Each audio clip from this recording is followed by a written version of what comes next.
अस्सलामुअलैकुम। मेरा नाम मोहम्मद तारिक है और इस लेक्चर में मैंने डिस्कस करना है पार्टिकल एनाइलेशन। पार्टिकल एनाइलेशन आपके इस चैप्टर का आखिरी टॉपिक है जिसमें से फेडरल बोर्ड में क्वेश्चन पूछे जाएंगे। इसके बाद वाले जितने भी टॉपिक्स हैं उसमें से कोई भी क्वेश्चन फेडरल बोर्ड में नहीं पूछा जाएगा। वो बाकी जितने टॉपिक्स रह गए हैं वो आपके पास फॉर्मेटिव टॉपिक्स हैं, वो अगर आप ना भी पढ़ें उसमें से कोई क्वेश्चन फेडरल बोर्ड के एनुअल एग्जाम में नहीं पूछा जाना। तो हम शुरू कर लेते हैं व्हाट इज पार्टिकल एनाइलेशन। अब इससे रिलेटेड जो फेडरल बोर्ड का SLO है वो कुछ इस तरह से है। Describe annihilation reaction, a particle meets its corresponding antiparticle, they undergo annihilation reaction in which either all the mass is converted to heat and light energy or some of mass left over in the form of new subatomic particles।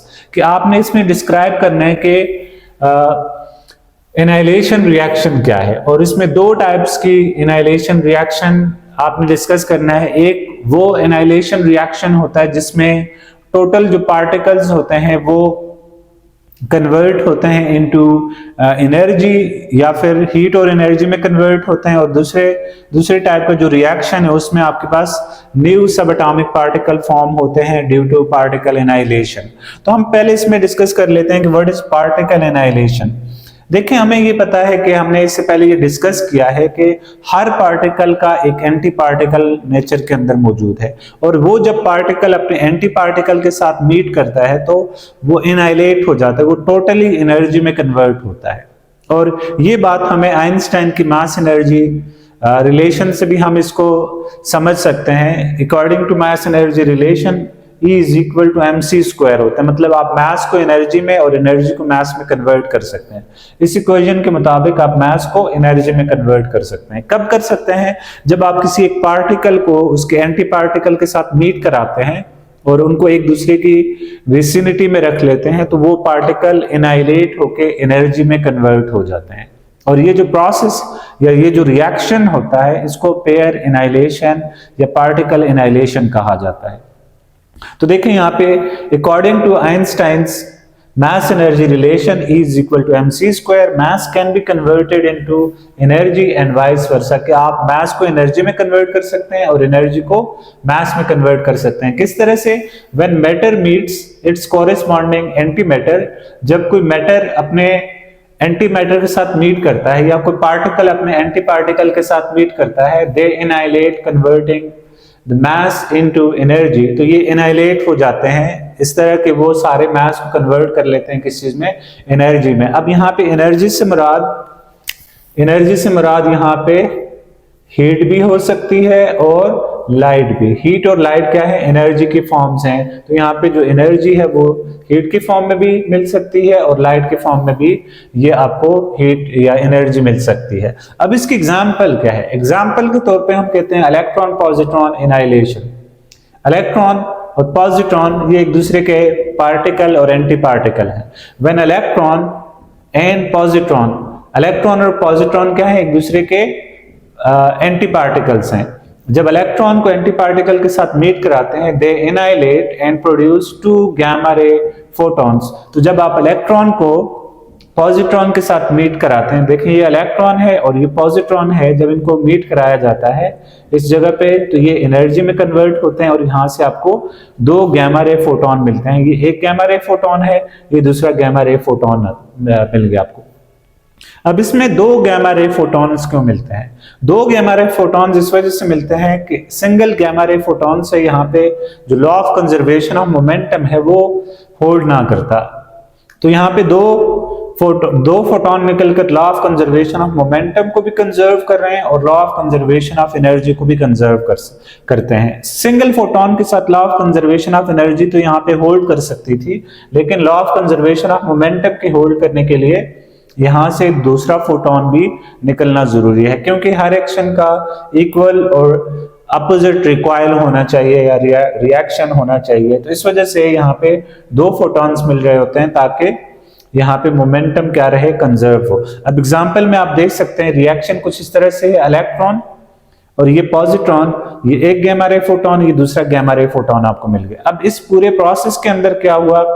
In this annihilation, all mass converted into energy. इसमें आपके पास तमाम का तमाम mass क्या हुआ है, convert हुआ है into energy. अब एक और टाइप की भी annihilation हो सकती है जिसको आप annihilation of matter and antimatter कहते हैं। तो उसके लिए मैं बोर्ड को यहाँ से रेज कर लेता हूँ। इसके बाद मैं बात करूंगा annihilation of matter into matter पे, कि मैटर को मैटर के अंदर कैसे एनाइलेट कर सकते हैं। जैसे कि प्रीवियसली आपने देखा था कि जब पार्टिकल को उसके एंटी पार्टिकल के साथ आप कोलाइड कराते हैं या मीट कराते हैं तो उसके नतीजे में आपको गैमा रे फोटोन मिलते हैं। जैसे इलेक्ट्रॉन पॉजिट्रॉन के साथ मीट हुआ था तो वहां पे आपको दो आपके पास वहां पे फोटॉन्स मिले थे या गैमा रे फोटॉन्स मिले थे। अब यहाँ पे इस तरह से भी हो सकता है कि जब कोई पार्टिकल अपने एंटी पार्टिकल से मिले तो सबसे पहले वहां पे एनर्जी क्रिएट होगी, बहुत सी एनर्जी, हीट और लाइट एनर्जी वहां पे क्रिएट हो सकती है, जनरेट हो सकती है, और वही जो एनर्जी है वापस कन्वर्ट होगी इनटू क्रिएशन ऑफ पार्टिकल्स।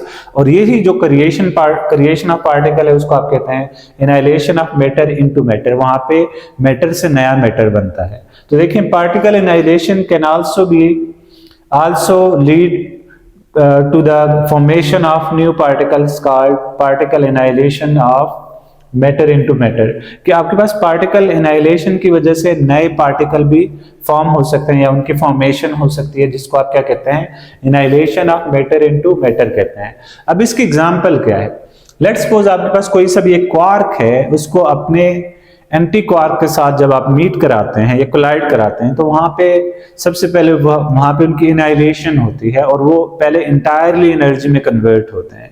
और वहां पे क्योंकि huge amount of energy release हो रही होती है तो वही एनर्जी में ग्लूऑन इंटरेक्शन की वजह से वही जो पार्टिकल्स हैं वही जो एनर्जी है वो वापस पार्टिकल और एंटी पार्टिकल पेयर में कन्वर्ट हो जाती है और वहां पे एग्जैक्टली सेम वही क्वार्क्स नहीं बनते लेकिन उनसे बिट हैवियर क्वार्क्स वहां पे मिल जाते हैं। तो अब इसको देख लें डिटेल से। When quark meets its corresponding antiquark, they annihilate each other by producing energy and new pair of quarks and antiquarks। जब आप क्वार्क को एंटीक्वार्क के साथ मीट कराते हैं तो वहां पे एनाइलेशन होती है, वो एक दूसरे को एनाइलेट करते हैं by producing energy and new pair of quarks and antiquark। वहां पे एनर्जी प्रोड्यूस होती है और साथ में pair of quarks and antiquark मिलते हैं।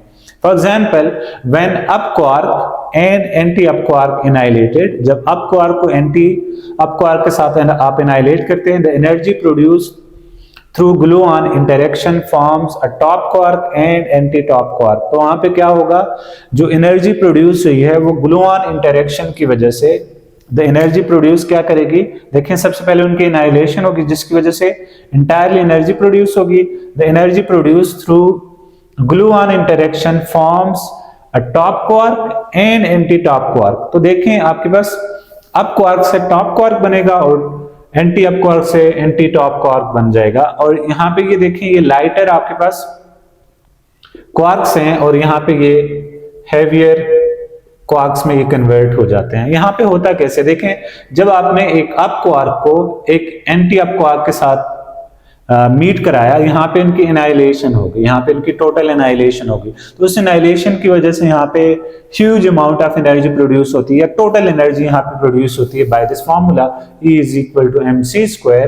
इनके मैसेज और c², इनका मैस जितना आ रहा है दोनों का मैस वो सम करके आप यहाँ पे लिखेंगे इनटू c², तो इतनी एनर्जी यहाँ पे प्रोड्यूस हो जाएगी। और ये जो एनर्जी है यहाँ पे ग्लूऑन इंटरेक्शन की वजह से यहाँ पे ये जो एनर्जी है वापस टॉप क्वार्क और एंटी टॉप क्वार्क में कन्वर्ट हो जाती है जो कि बिट हैवियर क्वार्क्स हैं। तो यहाँ पे देखें इस एनाइलेशन में मैटर ने क्या किया, नए पार्टिकल फॉर्म किए या फिर क्रिएट किए। तो यहाँ इस तरह की जो इंटरेक्शन है या इस तरह की जो एनाइलेशन है इसको आप क्या कहते हैं, annihilation of matter and matter into matter कहते हैं। जो प्रीवियस एनाइलेशन थी उसमें आपके पास मैटर इंटायरली एनर्जी में कन्वर्ट होता था, यहाँ पे मैटर क्या कर रहा है, न्यू पार्टिकल्स में कन्वर्ट हो रहा है। और स्पेशली ये जो एनाइलेशन होती है ये हाई एनर्जी कोलिजन में होती है। जैसे आपके पास CERN में या LHC में लार्ज हाइड्रॉन कोलाइडर्स के अंदर जब आप हैवी पार्टिकल्स को या फिर क्वार्क्स को इस तरह से आप कोलाइड कराते हैं तो वहां पे न्यू क्वार्क्स बनते हैं जो कि बिट हेवियर हो सकते हैं।